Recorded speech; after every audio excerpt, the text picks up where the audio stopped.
안녕하세요. 유튜브 넘버원 축구 분석 전문 채널 골 때리는 TV 배팅맨입니다. 자, 축구 토토 승무패 45회차 결과 1등이 7명이 나오면서 끝이 났습니다. 사실상 저는 이번 회차 2월이 되지 않을까 조심스럽게 예상을 했었는데 그 이유가 US 레체 대 라치오 경기에서 US 레체 승이 나오면서 야, 이건 2월 되겠다 싶었는데 이걸 맞추신 분이 7분이나 있다는 게 굉장히 놀라웠습니다. 진짜 천운으로 랜덤으로 구매를 해서 적중을 하시는 건지 아무튼 등수에 적중하신 분들 다들 축하를 드리고 일단 축구 토토 승무패 46회차의 경우는 다시 프리미어리그와 라리가 경기들로 이루어져 있기 때문에 세리A 경기 결과에 대해서는 이번 회차에서는 복귀를 하지 않고 프리미어리그 경기들 결과에 대해서만 어떻게 이런 결과가 나왔는지 말씀을 드려보는 시간 가져보도록 하겠습니다.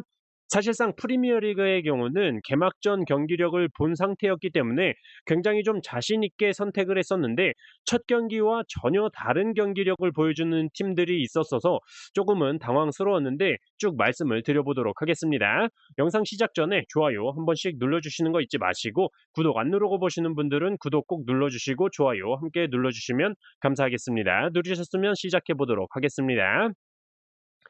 자, 1번 경기 풀럼 대 브랜드포였죠. 자, 풀럼은 에버튼과의 경기에서 레노 골키퍼가 없었으면 에버튼한테 털릴 수 있었다라고 말씀을 드렸었고 지난 시즌에 비해 공격력이 좋아 보이지가 않았다라고도 언급을 드렸죠. 기본적으로 대갈박 장인 미트로비치 선수가 사우디 오일머니를 먹고 싶어서 안달이 났다.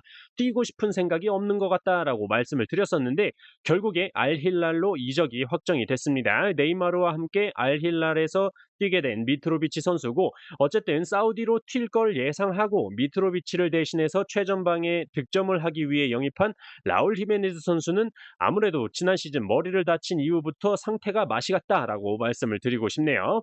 어쨌든 풀럼과 브랜드포의 경기를 생각해 볼 때 확실히 최전방에서의 마무리 능력은 브랜드포의 손을 들어주고 싶고 다만 레노 골키퍼의 선방 능력이 굉장히 좋았었고 토트넘처럼 뒷공간을 내주고 플레이하는 풀럼이 아니라는 점에서 무승부를 바쳐서 풀럼의 무패 투픽으로 말씀을 드렸었는데 0대3으로 풀럼이 개털리면서 적중을 했던 경기였습니다. 일단 첫 번째 골 장면부터 풀럼의 수비수 이사디오프 선수가 수비 쪽에서 패스 미스를 하는 바람에 그 공을 브랜드포의 요한의 위사 선수가 받아서 바로 밀어 넣었고 후반전에는 풀럼의 주축 수비 자원인 팀림 선수가 페널티 박스 안에서 반칙을 범하면서 퇴장을 당했고 그로 인한 페널티킥을 은베우모 선수가 성공을 시켰죠. 그렇게 수적인 열세를 극복하지 못하고 질질 끌려다니다가 경기 종료 직전 은베우모 선수가 추가골을 터뜨리면서 0대3으로 풀럼이 패배를 했던 경기였습니다. 풀럼은 축구 토토 승무패 46회차에서 아스날 원정을 가게 되는데 주축 수비 자원인 팀림 선수도 징계로 출전을 하지 못하게 된 상황이라서 아스날을 상대로 과연 이변을 낼 수 있을지 의문이 드네요. 자, 2번 경기였죠. 리버풀 대 본머스. 자, 이 경기는 뭐 기본적으로 최근 10번의 맞대결 전적만 보더라도 리버풀이 홈에서만큼은 본머스한테 패배를 한 적이 없었기 때문에 이변이 나온다고 하더라도 무승부 정도까지가 한계다라고 말씀을 드렸었죠. 그리고 리버풀과의 첼시의 경기를 본 이후에 확실히 리버풀의 경기력이 본머스에 비해 강력하다라고 느꼈기 때문에 무승부를 바치는 것도 사실 폴더스가 아깝다라고 말씀을 드렸었습니다. 근데 사실 경기가 시작되고 나서 3분 만에 본머스가 득점에 성공을 하면서 야, 이거 미친 거 아닌가? 본머스가 이 경기를 잡는다고? 라고 생각을 했지만 역시나는 역시나였죠. 일단 전반 초반에 본머스 수비에서 공격적으로 뻥 차준 볼을 알리송 골키퍼가 굳이 나와서 처리를 안 해도 될 것 같은 볼이었는데 굳이 나와서 미끄러지면서 골문을 비워놨고 본머스가 마무리를 하긴 했지만 업사이드로 골 취소가 됐고 그때부터 뭔가 좀 불안하다 싶었는데 바로 이후에 리버풀 수비진에서 아놀드 선수가 빌드업 과정에서 패스를 받는데 트래핑을 잘못하면서 찬스를 내줬고 본머스의 세멘요 선수가 마무리를 하면서 본머스가 1대0으로 앞서 나갔죠. 하지만 그 이후에 디아즈 선수의 멋진 골과 소보슬라이 선수가 페널티킥을 얻어내면서 살라 선수가 페널티킥도 성공을 시켰고 그리고 디오고 조타 선수의 세 번째 골까지 터지면서 3대1로 역전승을 기록하면서 적중을 했던 경기였습니다. 결과적으로는 리버풀이 승리를 했지만 메갈리스터 선수가 퇴장을 당하면서 본머스에게 찬스를 내주는 장면들이 많았다라는 점과 이날 슈투트가르트에서 영입한 엔도 와타루 선수가 데뷔전을 치렀다라는 점 참고를 하시면 될 것 같고 리버풀의 경우는 46회차에 안 들어와 있지만 본머스가 1번 경기에 토트넘을 상대로 홈에서 경기를 치르게 된다는 점 참고하시면 될 것 같습니다. 자, 3번 경기 울버햄튼 대 브라이턴. 자, 일단 이 경기는 울버햄튼이 맨유와의 경기에서 보여준 경기력이 굉장히 좋았었기 때문에 브라이턴을 상대로도 충분히 무승부는 할 수 있다라고 생각을 했던 경기였고, 대갈박 활용을 할 수 있는 칼라지치 선수도 부상에서 복귀를 하면서 출전을 했었기 때문에 울버햄튼의 고질병인 공격의 마무리가 안 될 때 칼라지치 선수를 이용한 헤딩 한 방도 가능하겠다 싶어서 승무패로 지우개 찬스를 쓰고 싶었지만, 아무래도 울버햄튼이 브라이턴을 상대로 승리까지는 힘들 것 같아서 단통 무승부로 선택을 했던 경기였는데 1대 4로 브라이턴에 개털렸습니다. 자, 근데 울버햄튼의 경기력이 나빴던 게 아니라 충분히 맨유와의 첫 번째 경기에서처럼 경기력은 굉장히 좋았는데 지난 시즌 득점 고자의 모습이 아직도 이어지고 있다라고 말씀을 드리고 싶네요. 이건 골이다, 이건 골이다 하는 생각이 드는 상황에서도 기가 막히게 날려먹는 모습을 보여줬고, 반대로 브라이턴은 득점 상황이 찬스가 오면 깔끔하게 마무리를 딱딱 지으면서 마무리에서의 차이가 확연하게 나타났었던 경기였습니다. 실제로 양 팀의 기대 득점값만 보더라도 울버햄튼은 2.14, 브라이턴은 2.22로 거의 비슷했는데 결과는 1대 4가 나왔죠. 그리고 이날 브라이턴의 미토마 카오루, 엔시소, 솔리마치 선수가 컨디션이 발딱 서서 거의 뭐 날아다녔습니다. 특히 미토마 카오루 선수의 첫 번째 골은 진짜 솔로 플레이로 기가 막히게 완벽하게 골을 만들어내는데 전성기다라는 느낌까지 확 들었었고, 우리나라의 황희찬 선수도 교체 출전을 해서 굉장히 좋은 모습을 보여줬고 헤딩골까지 기록을 했는데 울버햄튼의 고자 득점력을 극복하기는 어려웠습니다. 이날 또 울버햄튼은 경기 막판에 마테우스 누네스 선수가 짜증 부리다가 퇴장까지 당했죠. 그래서 저는 황희찬 선수가 아마 다음 경기에 선발로 출전하지 않을까 살짝 기대를 하고 있고, 46회차 4번 경기에서 에버튼 원정을 떠나는 울버햄튼인데 에버튼 상대로 확실히 좋은 모습을 보여주지 않을까 생각이 들고 있습니다. 자, 4번 경기 토트넘 대 맨유였습니다. 자, 이 경기는 멤버십 분들 전용으로 말씀을 드렸던 경기로 토트넘이 프리시즌부터 계속 보여주고 있는 전술이 수비 라인을 올리면서 강한 전방 압박을 보여주고 양쪽 윙백이 중앙으로 모이면서 중원에서 숫자를 늘리고 측면 공간을 활용해서 공격을 펼치고 있는데, 지난 브랜드퍼와의 경기에서는 브랜드퍼가 기본적으로 수비 위주 전술을 보여주고 뻥축구를 했기 때문에 토트넘 포스테코글루 감독의 전술이 통할 수가 없었지만, 맨유의 경우라면 수비에 많은 인원을 두지 않고 쇼패스로 빌드업을 해나오는 팀이기 때문에 토트넘의 전방 압박이 잘 먹힐 수가 있다라고 말씀을 드렸었죠.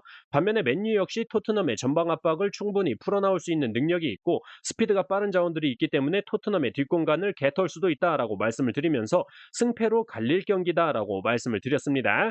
결과적으로 토트넘이 2대 0으로 승리를 했지만 맨유도 충분히 득점을 할 수 있을 만한 장면들이 많았는데 득점을 하지 못했다라는 게 굉장히 컸고, 골 기대값 역시 맨유가 토트넘보다 높았음에도 골을 기록하지 못했죠.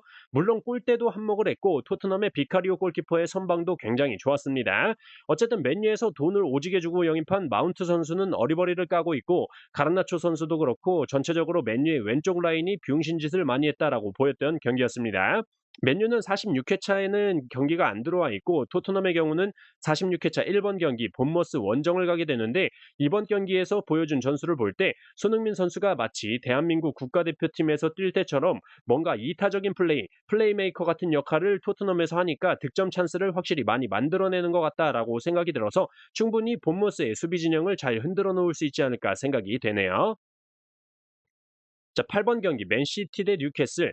자, 맨시티가 강팀인 건 누구나 다 아는 사실이지만 뉴캐슬도 돈지랄을 많이 해가면서 최근에 보여줬던 경기력은 맨시티와 한번 해볼 만하다라고 생각이 들 정도였는데, 역시나 원조 돈지랄 맨시티를 따라갈 수는 없었던 것 같습니다. 기존에 좋은 모습을 보여줬던 뉴캐슬의 이삭 선수나 기마랑이스, 토날리, 알미로 같은 선수들이 뭔가 맨시티 원정에서 쫄아서 그런 건지 실력 발휘가 잘 안 된 것 같고, 조엘린톤 선수가 부상으로 인해서 교체 아웃이 됐던 것도 좀 아쉬운 상황이었습니다. 이날 맨시티의 알바레즈 선수가 골을 기록을 하면서 1대 0으로 승리를 했지만 사실상 필포든 선수가 만점 활약을 보여줬다라고 생각이 들고, 최전방 홀란드 선수가 마무리가 좀 살짝 아쉬운 모습들을 많이 보여줬습니다. 결과적으로 뉴캐슬이 홈이라면 좀 한번 해볼만 했을 텐데 맨시티 원정이라 좀 플레이가 쪼그라들었다라는 느낌이 많이 들었고, 어쨌든 맨시티는 46회차에서 셰필드 원정을 가게 되는데 사실상 뉴캐슬과의 경기에서 교체를 한 명도 안 했기 때문에 셰필드 원정에서 뭔가 주전 자원들을 로테이션을 돌리지 않을까 생각이 들어서 무승부 이변을 잡아가야 되나 말아야 되나 지금 고민이 많이 되고 있고, 뉴캐슬은 46회 차에서 홈에서 리버풀을 상대하게 되는데 리버풀의 디아즈 선수가 부상으로 출전을 못할 수도 있고 맥 알리스터 선수가 퇴장 징계로 출전을 하지 못한다라는 점을 생각해 볼 때 뉴캐슬이 홈에서 리버풀을 상대로 최근 10경기 맞대결 동안 1승도 없지만 한번 이변을 노려볼 만한 경기가 되지 않을까 생각이 들고 있습니다. 자, 9번 경기 에스턴 대 에버튼.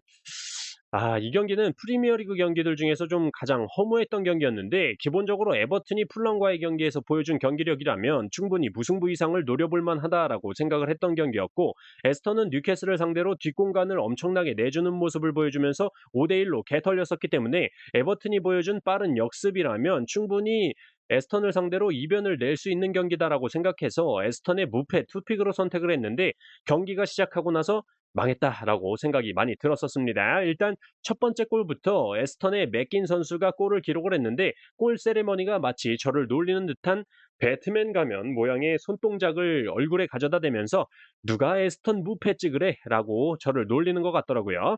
결과적으로 뉴캐슬과의 경기에서 개털려서 그런 건지 에스턴이 뒷공간을 내주는 모습을 보지 못했고, 그냥 기본적으로 에버튼이 지난 시즌 더럽게 못하던 경기력이 또 나오기 시작했습니다. 칼버트 루인 선수는 출전하자마자 또 부상으로 교체 아웃이 됐고, 왼쪽 측면 자원으로 출전한 알렉스 이어비 선수도 부상으로 교체 아웃이 되면서 공격에서의 희망이 없다라고 생각이 들고, 38살 애슐리 영이 주전 수비수로 출전하는 에버튼의 수비도 지금 개판이라고 생각이 들어서, 솔직히 말씀드리면 46회 차에서 홈에서 울버햄튼을 상대하게 되는데 무승부만 해도 다행인 에버튼이라고 생각이 됩니다.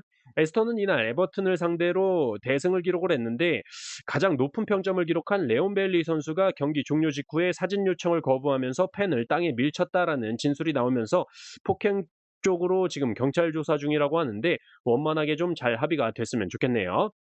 46회 차에서 에스턴은 번니 원정 경기를 가게 되는데, 번니가 루턴타운과의 경기가 있었는데 루턴타운의 홈 경기장 리모델링으로 인해서 경기가 연기되면서 지난 주말에 경기를 치르지 않았기 때문에 체력적으로는 번니가 유리하다라는 점 참고를 하시고 계셔야 될 것 같습니다.